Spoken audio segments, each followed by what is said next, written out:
Hello YouTube, welcome to today's video. In today's video we're going to be talking about 10 good solo queue habits that you can make for yourself in order to maximize the chances of you winning and basically improving as a player overall.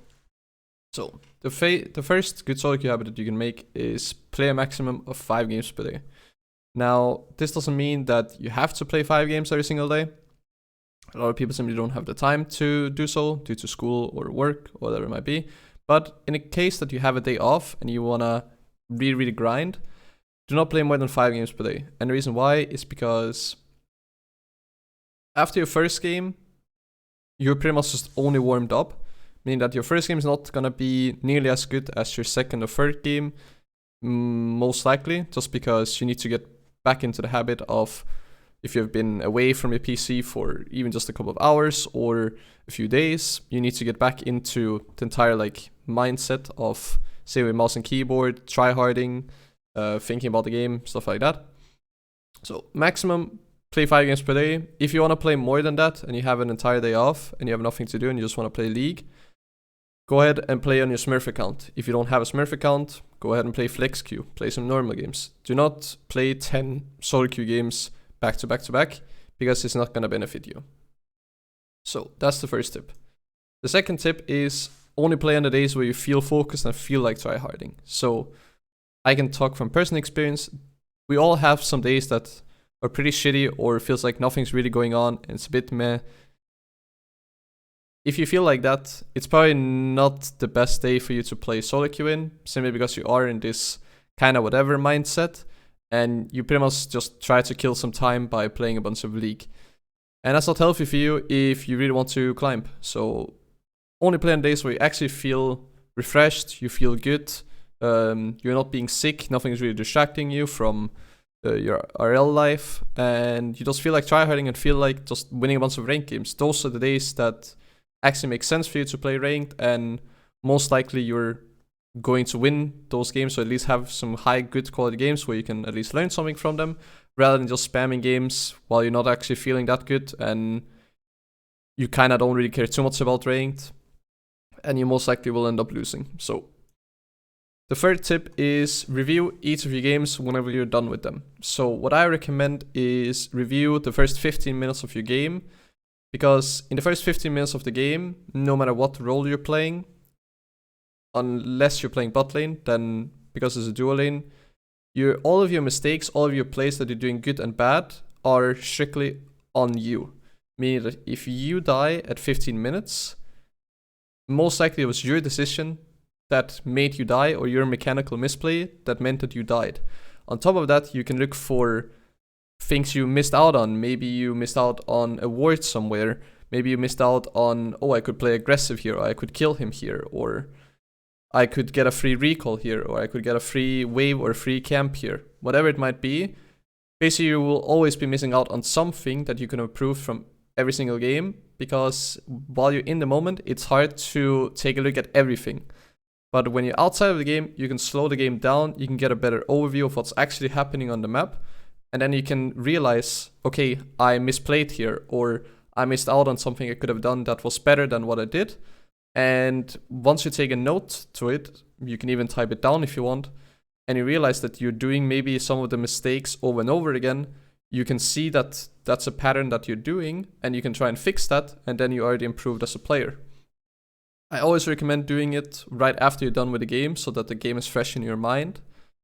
Also gives you a little bit of time in case that the game was heated. Then you get some time to just relax before you queue into the next game. And this basically helps you improve overall, no matter if you win or lose. So just take a look at the first 15 minutes. First 15 minutes is most likely strictly just on you. And after the first 15 minutes, the game more or less becomes very much team oriented. And that's where some mistakes might be on you, might be on a different teammate, and the game doesn't really matter too much. So focus on yourself first, focus on the first 15 minutes. You can do it in 5-10 minutes pretty fast if you want to. You can also do it all the way up to half an hour of really analyzing the game and see what you did good and what you did bad. Now, the fourth tip is play with a duo. When you're playing with a duo, you always have someone that you can rely on, and it's just always nice to play with friends rather than playing all on your own. simply because that when you have a duo, you always know that you can rely on one person, rather if you're playing solo, you shouldn't and can't really rely on anyone. So 5th tip is have a small champion pool. Now, over the years, I've been coaching over 300 people, and I see less and less people playing multiple roles and multiple champions, but there are still a bunch of people who either switch up their champions or sometimes just go for a random game on a different role all of a sudden for no particular reason. And that's not really going to help you improve or grind LP. So basically have a small champion pool, make it 2, 3, 4 champions, maybe 5 at most. Stick to one role and play those champions. Get good at those champions. And while you're good at those champions, then you can focus on how do I improve as a player? How do I improve macro-wise? Because mechanically on your champion, you'll already know the combos, know the limits, and then it's just a lot easier because then you can fully focus on the macro aspect of the game, and you don't have to sit and think about what should I build, how should I do my skill order, in what can I kill someone here? Like all those questions are simply not in your head because you're just gonna have a feeling for the game on your champion that, okay, I can kill someone here, and then you can just go for it. Or you know the combo to kill someone, and you just go for it. You don't question yourself. The 6th tip is mute all. Nobody in solo queue is going to give you any advice when it comes to the actual game. The only people that will give you advice are coaches that are playing solo queue and smurfs that are playing solo queue. But smurfs who are playing solo queue most likely will just have a big ego on you and say you are hard stuck, and actually not going to tell you what you should have done differently. When it comes to coaches, there are not that many coaches that play solo queue, or you at least not realize that they're coaches, and they're probably also just testing someone rather than actually playing solo queue to help others improve the game, because that's not really their job. So there's no point in playing with chat. I recommend keeping pings, just because in most situations I see actually people ping summoner spells, which you then can keep track of a little bit easier. But if people are starting to ping you 5 times and then ping the enemy generally 5 times, just mute the pings because they're not going to be helpful whatsoever. Instead of muting all, you can also just disable the chat completely. I think that's honestly an even better option in case you forget to mute all every single game. So yeah, either mute all or completely remove the chat. It's going to help you in solo queue by quite a bit. The 7th tip is dodge at least once per day. So if you have a short day to play just a couple of league games, basically what you want to do is you want to dodge at least once. Dodge the game that seems the most unlikely to win. If enemy team has a Twitch Lulu, might be a good idea to dodge. Do you have multiple people who are auto-filled or first-timing champions? Probably a good idea to dodge. If you have a longer session where you can play more games in case you have a day off, consider dodging 2 times. The first dodge will give you -3 LP, but you keep the MMR, and then you have a 6-minute waiting time. 6 minutes is basically a queue time and a champion select, so nothing too bad there. And the second dodge means that you lose 10 LP, you keep the MMR, and you have to wait for half an hour. In that half an hour, go make some food, watch some YouTube, whatever it might be, play a new game. At least dodge 1 per day. Some days, if you have a long session with where you're gonna play many games, consider dodging 2 times. The 8th tip is look up all your teammates on op.gg or any similar website where you can. I know there's Professor, I think UGG also has one, and many others. But basically look up all your teammates, and the things you want to be looking at, do I have people who are auto-filled? Do I have people who are first-timing champions that they haven't played before? And do I have people who are on a massive losing streak, like more than 3 or 4 games, and they're still playing? So if you have an autofill player, it's not too bad, but we have 2 autofill players. That's where I would personally consider dodging. Are people first time in their champions? That's basically playing like an autofill. They have no idea what they're doing. They probably don't even know the build. They might just saw a YouTube video and are gonna try and copy it without actually knowing the champion's damage, power spikes, matchups, whatever. And then you also want to be taking a look at losing streaks, and specifically you want to take a look at, are they playing throughout the losing streak? Meaning, did they play 3 hours ago, they lost? Did they play 2 hours ago, they lost? Did they play within the last hour and they lost and they're still going?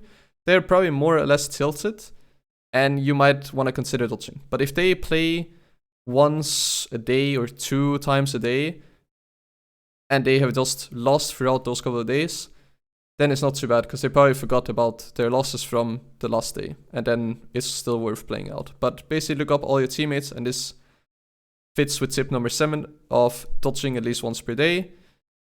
Look up your teammates and put yourself in the best situation possible by dodging the worst lobby that you have of the day.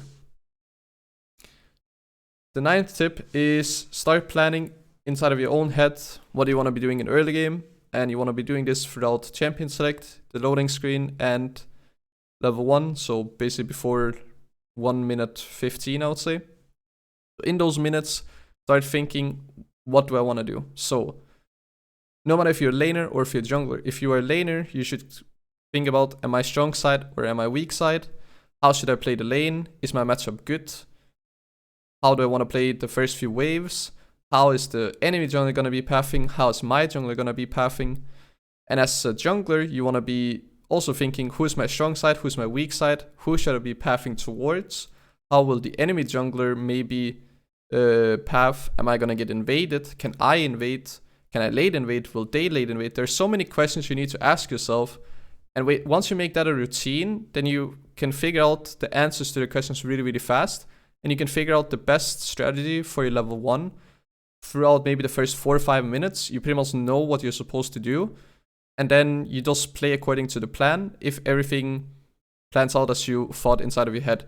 But if something changes, then you need to adapt, come up with a plan B. And the more you do this, the faster it's going to be to make a plan B or come up with a different solution to whatever problem you might be facing in solo queue. Maybe someone got solo killed or whatever that you wanted to play for. You basically figure out a solution pretty fast.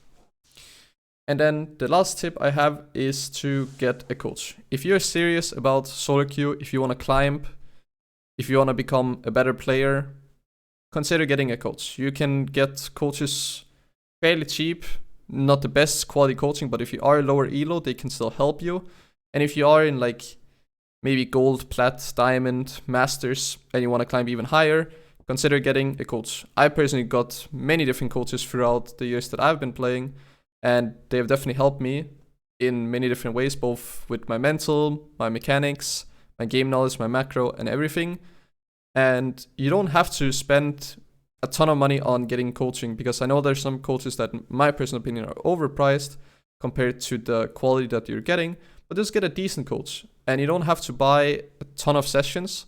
Just buy sessions like every month, every 2 months, just to make sure that you're not falling into bad solo queue habits again, and to make sure that everything that you have learned correctly, and then you can focus on new mistakes that you might not be seeing that you're making, but that a coach will see, or should be seeing at least, and then he can help you realize that you're missing out on opportunities, or you're doing mistakes that you didn't even know were mistakes, and that way you can also improve as a player. So these are my 10 solo queue habits that I think everyone should be doing. I hope you will do these tips to help yourself improve, and I hope that they work. And if you enjoyed the video, remember to leave a like, and if you have any questions regarding any of the tips that I've mentioned here, feel free to share your question in the comment section down below, and then I can go more in depth about the questions. And then I hope to see you guys in my next YouTube video or on my next live stream on Twitch. So thank you for watching, and see you guys.